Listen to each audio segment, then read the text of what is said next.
खबरें जो आपको सीधे जोड़ती हैं हमसे, जिनका आपकी जिंदगी पर होता है सीधा असर। खबरों की वही तस्वीर, बिना बदले बिना डरे, जज्बात सच का लिए। चलिए 2024 का एक संदेश। आज शनिवार और बजरंग बली का दिन। शायद नरेंद्र मोदी जी आपके साथ बजरंग बली भी नहीं रहे। बजरंग बली को लगा कि पूरी दुनिया आस्था की ताकत के रूप में हमें भगवान के रूप में मानते हैं, और आपने उन्हें बजरंग दल के साथ जोड़ दिया। कब तक पाप का घड़ा नहीं फूटेगा? फूटना तो तय है।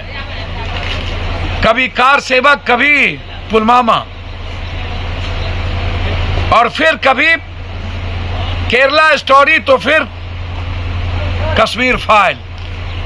उसके बावजूद भी पूरे नफरत के बाद आप और आपकी टीम ने, और पूरी की पूरी पूंजीपति परिवार आपके लगने के बावजूद, आप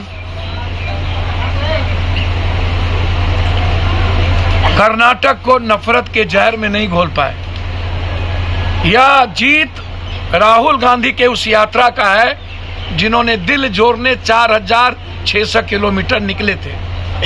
यह जीत उस विचारधारा की है जो लोग हिंदुस्तान में कश्मीर से कन्याकुमारी, उत्तर से दक्षिण, पूरब से पश्चिम, एक ही परिवार वसुधैव कुटुंबकम के भाव से जीना चाहता है, और संविधान को अपनी जीवन का आत्मसात कर भारत को सर्वोच्च देखना चाहता है, भारत को सर्वशक्तिमान देखना चाहता है, भारत को अर्थव्यवस्था की दुनिया का सबसे नया बनाना चाहता है। क्योंकि है जिन्होंने right of education, right of health, right of justice and right of humanity के आधार पर एक संदेश दिया। सबसे बड़ा प्रदेश कर्नाटक, मोदी जी अब बहुत हो चुका नफरत। 10 सालों में आपने कभी महंगाई पर चर्चा नहीं की, कभी रोजगार पे चर्चा नहीं की, कभी 2 करोड़ पे चर्चा नहीं की। सबक है पूरे देश के 2024 के लिए, और विपक्ष को भी एक होने के लिए।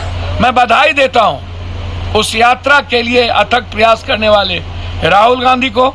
मैं बधाई देता हूं प्रियंका गांधी को, जिन्होंने एक नैरेटिव तय किया विकास का। मैं बधाई देता हूं उस वर्कर को जो नफरत के झांसे में नहीं आए और देश के संविधान को सर्वोच्च मानने के लिए उन्होंने कर्नाटक में जीत दिलाई। इसके लिए कर्नाटक की जनता को बधाई।